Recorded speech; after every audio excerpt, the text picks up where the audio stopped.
Well, welcome back, my friends all, son, to another rousing rendition of Choir Boys Outdoors, a Fallkniven Idun rendition. And somebody's going to tell me I mispronounced it. Listen real good to my accent and then ponder on that for a minute. Here's the deal. I am a monster Fallkniven fan. Now, a few months ago, JR sent me this knife, except in laminated Cobalt. It was part of the NL5 series. This is the Fallkniven, and it's spelled Idun, which I believe is a goddess in Norse mythology. This one is in VG10, laminated steel VG10. They do a phenomenal job. Now, I know their VG10 knives are made in Seiki, Japan, or Sei City, Japan, somewhere like that. But they do a masterful job.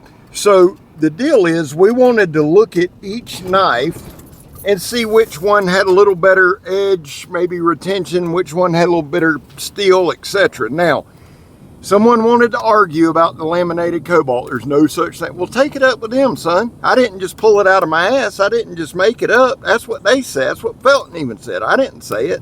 Good God.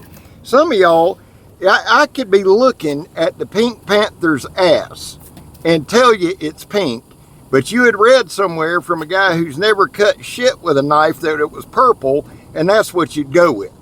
That ain't got nothing to do with the knife. Here's the deal.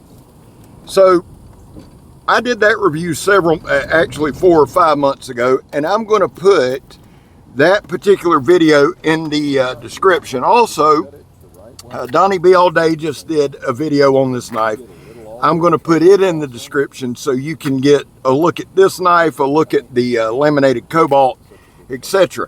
Here's the thing. Fallkniven, 10 out of 10 fit and finish, 10 out of 10 sharpness, 10 out of 10 comfort in hand. And let me just tell you this, because Renee's bitch ass will be like, oh, it's like everybody. I have tried to hate Fallkniven. There's a couple reasons for that, all of which are petty, but I don't.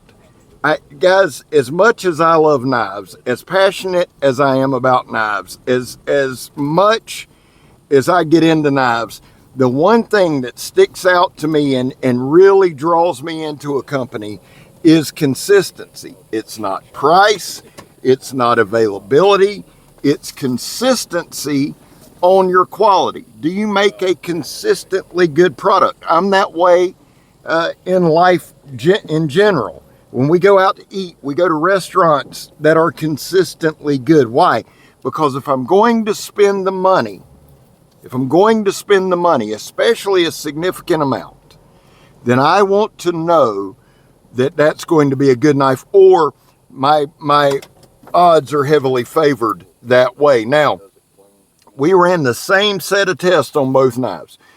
The difference in the steel, I've got to tell you, for me, is probably minimal, and I'm not a steel guy. You guys know that.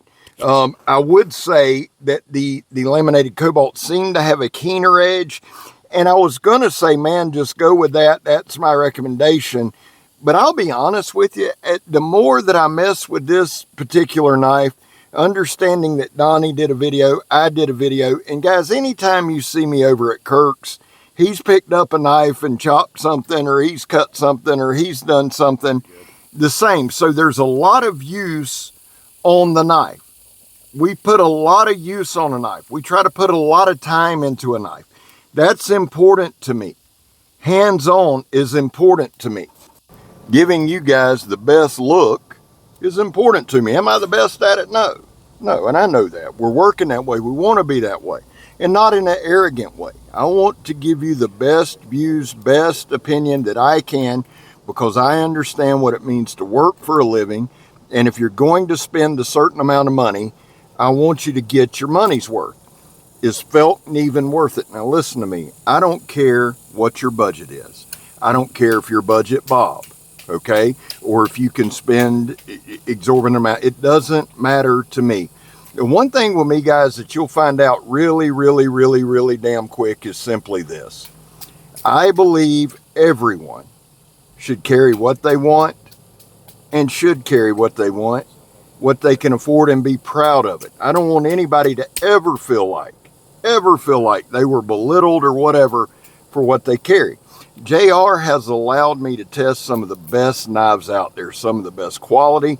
And really, truly, honestly, guys, if you really just want to get into the heart of the matter, quality doesn't always equate to price. There are some great budget knives. Fallkniven isn't a budget brand. It's really not. Now, they've got all kind of price ranges, and you can go expensive as you want to go. But here's the thing with Fallkniven to me. They give you your money's worth, right? And it's all relative. So, you know, people are like, well, it ain't worth it. That's your opinion. Just like this is mine. That's why I started a channel, so I could give you my opinion on the knife. Are they worth it? In my opinion, yes. And if you take care of it, it will take care of you.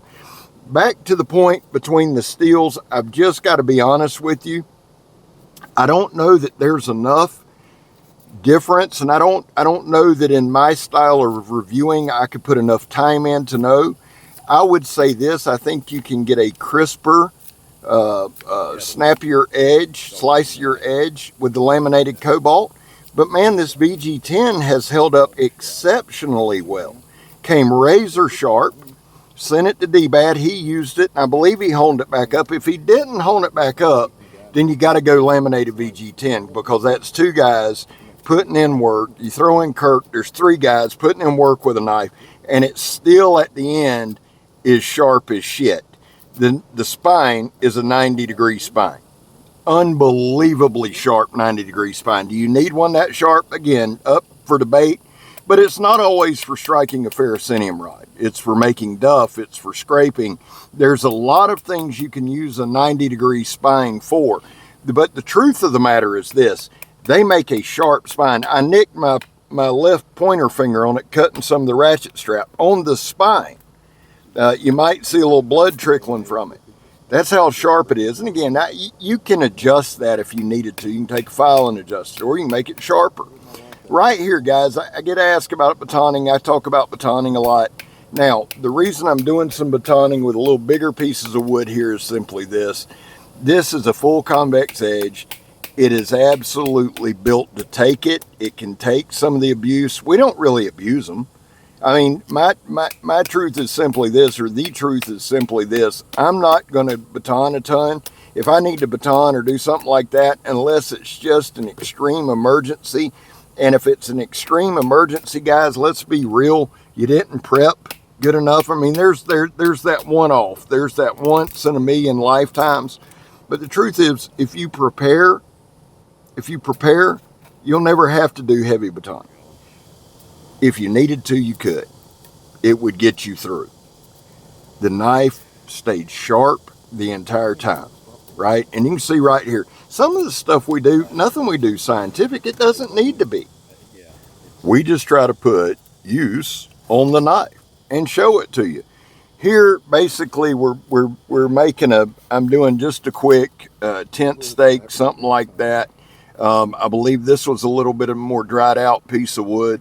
Would I always do it this way? No. And I've had people, well, I use the knife. Well, good for you. That's phenomenal. I'm on a time limit here. So I'm going to tap it in, and then I'm just going to work it down.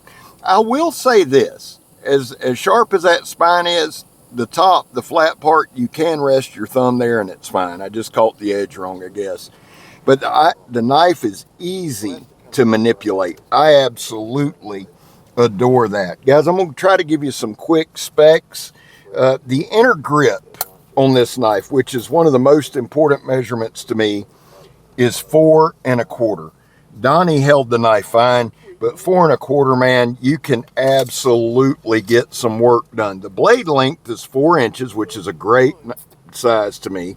The cutting edge is 3 3/4. The blade width is 1 3/16 inches, so it's got a nice wide blade on it.